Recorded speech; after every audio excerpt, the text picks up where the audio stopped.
Hey everyone, Xygor here. Today I'm bringing you a Werewolf Druid build guide, otherwise known as the Werewolf Druid. Now this is a build that I've gravitated toward after playing a lot of the Whirlwind Barbarian and also the Pulverized Druid because it's so fun and it's one of the most powerful builds in the game. So if you want to just clear through dungeons like it's nothing, just completely massacre bosses, or even delete the Butcher, this is the build for you. And I'm going to show you how to build it. So this is going to be an all-encompassing guide where I talk about the skills, the gear you need, the Paragon, the Spirit Boons, and even pros and cons, and just put it all together in a single place right here. So let's get right into it, starting with the skills. Alright, so first of all we have Bloodhowl. Bloodhowl is an ability that you'll spam over and over in this build very quickly. It has kind of a dual purpose. First of all, it heals you for 20% of your maximum life, and it increases your attack speed. But what's cool with the modifier we have is that kills will reduce the cooldown of it by 1 second, and you'll be killing mobs a lot. This will be up all the time. Next is Hurricane. Hurricane's an ability that slows enemies that are around you. It also does a small amount of damage, and it gives you a little bit of damage reduction with the modifier we have. Another skill that you'll basically spam most of the time. Now, Cyclone Armor kind of serves as your defensive cooldown. This is something that gives you a small amount of non-physical damage reduction and also causes a knockback. But the cool thing here is that the enemies that are knocked back are slowed by 70%, and then on top of that, every 10 seconds you get 30% damage reduction for 2 seconds. So this is an all-encompassing kind of damage reduction skill that you'll be using a lot, and it's really good for kind of those moments where you're surrounded by a lot of mobs. The best cooldown we have in this build is Grizzly Rage, and Grizzly Rage is used in almost all the Druid builds at this point, and this puts you into an unstoppable state so you can't be CC'd at all, and gives you 20% damage reduction. The cool thing here is that your damage bonus continues to increase the longer you're in this form, so we do things with this build to extend the time in which you can be in Grizzly Rage, and kills extend the duration as well. So again, you'll be killing enemies quick. This will be extended. We're also taking a modifier that allows you to have some Fortify every time. Now it comes to our generator, we're taking Storm Strike. Storm Strike is a very good generator for this build because it gives you damage reduction and you generate 14 spirit. Some people do use other generators in this build, including Wind Shear, but this is the one I found works the best. And then you got the bread and butter, really the cornerstone of this build is Tornado. And Tornado is the ability that creates a swirling kind of whirlwind attack that attacks enemies that are close. And every time you cast one with our modifier, you have a 20% chance to spawn an additional one. Also, we're taking another modifier that makes enemies hit by it vulnerable, a 10% chance for 3 seconds, and there's other ways we increase the vulnerable possibility here. So those are all our skills. Now let's get into the gear. Alright, first off for the helm we have Tempest Roar, and this is an incredibly rare unique item to get. In fact, it's probably one of the most rare unique items in the game outside of Grandfather and Shaco and those super rare ones. But this is the most build enabling item we can possibly get for the Werewolf Druid. And what this does is makes your base storm skills also werewolf skills. This allows us to use our damage reducing abilities and our generator in werewolf form and really opens it up completely. It also has the lucky hit where storm skills have up to an 18% chance to grant Force Spirit. That goes up to 25. I only have 18. But super important item. You can't really play this game to its maximum potential if you don't have it. For the chest, we're going for straight up mitigation here. You see I have a total armor, max life, damage reduction from distant, and damage reduction from close roll. This is a really good chest, rolled almost like very good in almost every category, though I would prefer just a regular damage reduction roll rather than a distant enemies one, but otherwise this is a really good chest. With it we want it imprinted with the stacking armor. We can get up to 50% here. I have 45%. With the gloves we're looking for lucky hit, critical hit, strike chance, plus 4 ranks of tornado, and attack speed. Those 4 rolls, if Tornado isn't 4, this really kind of suffers, and you can see that This gloves isn't rolled perfectly. Some of the rolls are okay, but I have the right rolls. They're just not rolled to the maximum capacity that they could, so this is a slot that I could improve on. For it, we have imprinted the Earthen Might Key passive also applies to your storm skills. For the pants, we want another straight up mitigation item here. For this one, I have damage reduction from close, total armor, the regular damage reduction mod, and then damage reduction while injured. Max life is probably better than damage reduction while injured, but again, a pretty good rolled item. It's imprinted with the gain 15% damage reduction while shape-shifted into a werewolf. Will basically be a werewolf the entirety of this build, so this is a super great, right off the bat, 15% damage reduction aspect to have. It's great. For the boots, we want movement speed, total armor while in werewolf, the ability to move faster once you kill an elite, and the spirit cost reduction. Again, another pretty well rolled item. I could do a little bit better with the spirit cost reduction. And it's imprinted with the aspect that while you're unstoppable, which is essentially all the time in this build, as long as you're in Grizzly Rage, and for 4 seconds after, you gain 22% to, or it's 10 to 25, and I have 22% increased movement speed. You can also move freely through enemies. That helps especially with this build, laying out the tornadoes. With the amulet, I have one with spirit cost reduction, total armor in werewolf form, movement speed, and cooldown reduction. Rolled very well in general. Some other rolls that are pretty good for this would be like damage, damage reduction, total armor, willpower. There's a few good rolls you could use with this, but overall I'm pretty happy with my amulet. This one has a ridiculously powerful aspect, and I think it's probably like the other build enabling aspect outside of Tempest Roar for this build. It makes you shift into a dire werewolf with Grizzly Rage, where you gain movement speed up to 38% and also 75%, up to 75% damage reduction. And spirit cost reduction bonus. This is just, it's ridiculous. And in addition, the kills heal you for 10% of your maximum life. This is a crazy powerful aspect, and I sure hope they don't nerf it because it's really amazing in this build. For the rings, we have imprinted with critical strikes with core skills increase your attack speed. This, you're going to be critting all the time. This allows you to get more tornadoes out. And for rolls, there's a few different possibilities here, but I like critical strike damage, lucky hit, critical strike chance, and vulnerable damage. You can also, instead of getting critical strike damage, you can get max life, which is good, which is kind of what I've done with this other ring here, because you can see it's critical strike chance, lucky hit chance, maximum life, and vulnerable damage. This one is imprinted with an ability that make your core skills deal 20 to 40%. I have 38% increased damage based on your amount of Fortify. There's a lot of things that give you Fortify in this build, so it's really good. As far as the weapons here, I have this weapon. You're going to be using a one-hander. You don't want to use a two-hander in this build because you won't have enough cooldown to keep Grizzly Rage up enough. But you really just want willpower, critical strike damage, vulnerable damage, and core skill damage. If you don't have willpower, you can also get close damage is okay. Damage to slow is okay. There's a few others, but this is pretty well rolled item. It's not as high item level as I'd like, so it has the right rolls. Not high enough item level. I'd like to go up to, closer to an 820 here.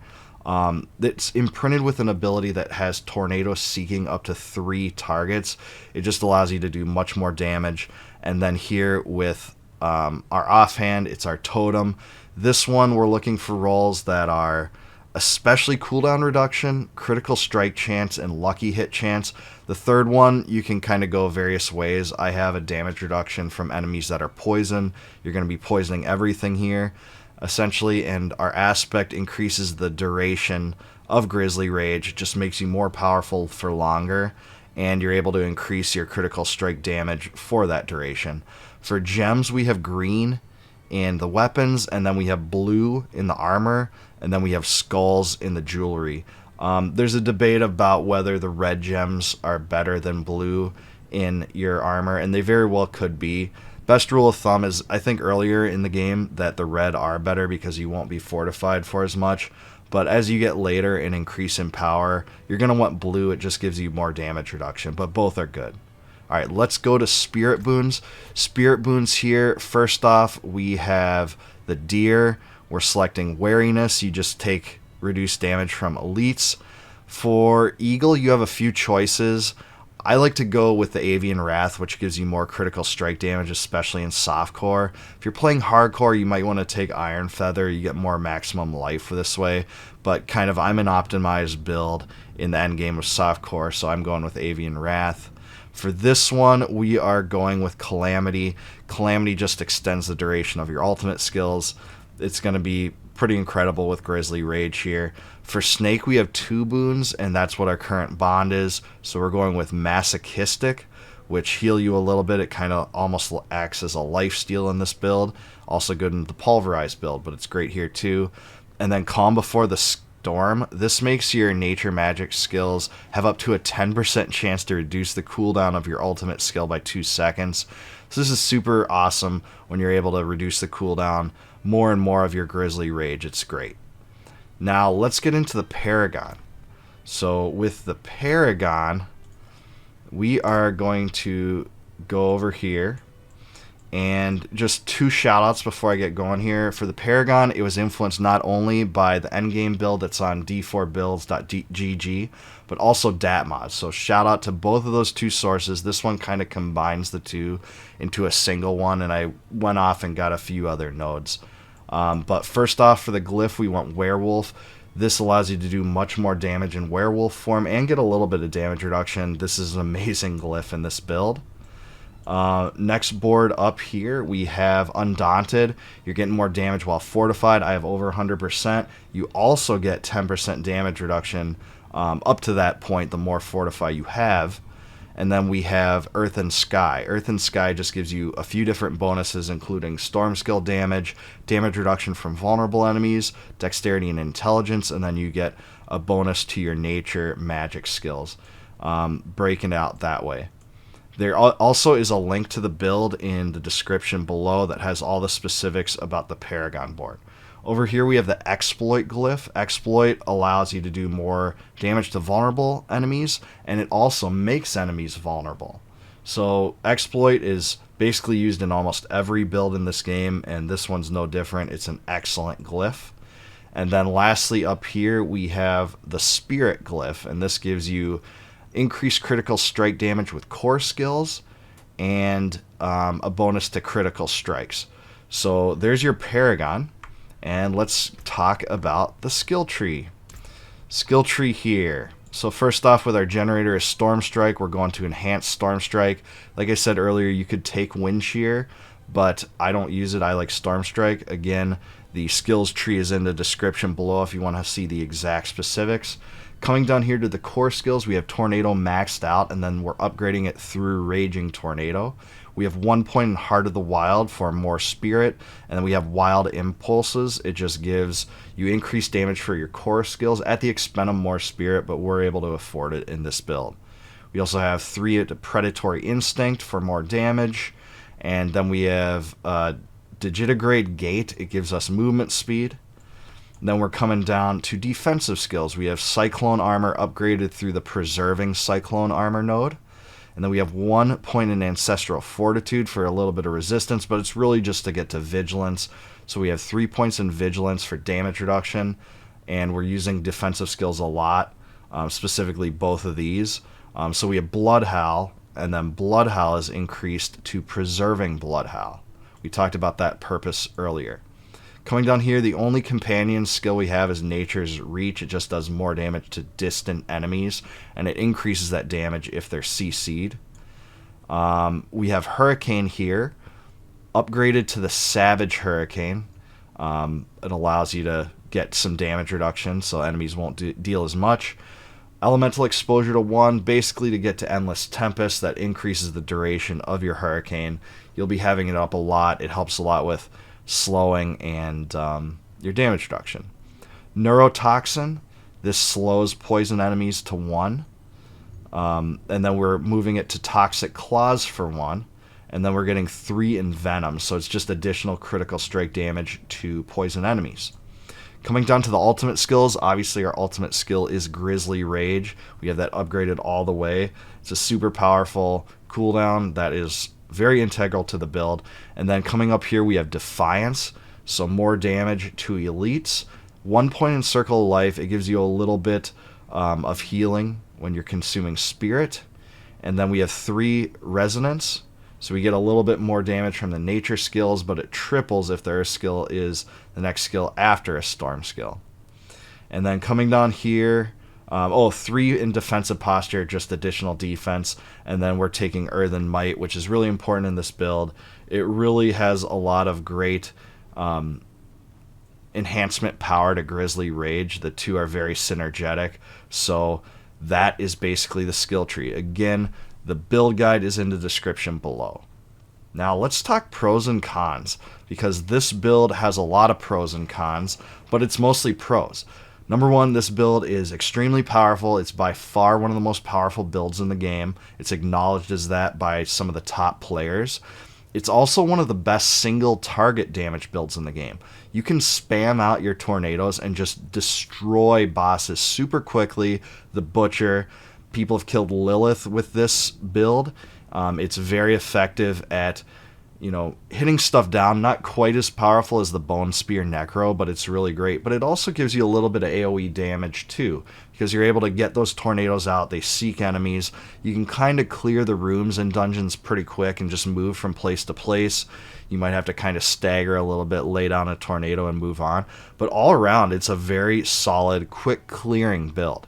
Now cons, there's actually not many. This is by far, again, one of the most powerful builds in the game, but if it comes to a con, I don't think it has quite the survivability potential as some builds, like for instance, the Hoda Barb or the Whirlwind Barb. You don't have Challenging Shout. You have a little bit of power with that Cyclone armor, and you can get a little bit of damage reduction in many other ways, and Hurricane a little bit, but it doesn't have quite the damage reduction that some of the best damage reduction builds in the game do.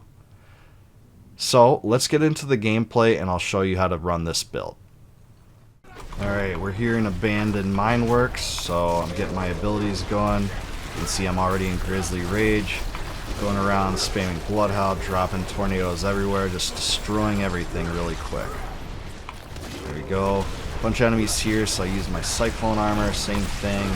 Keep Bloodhound Hurricane up. Just destroy everything.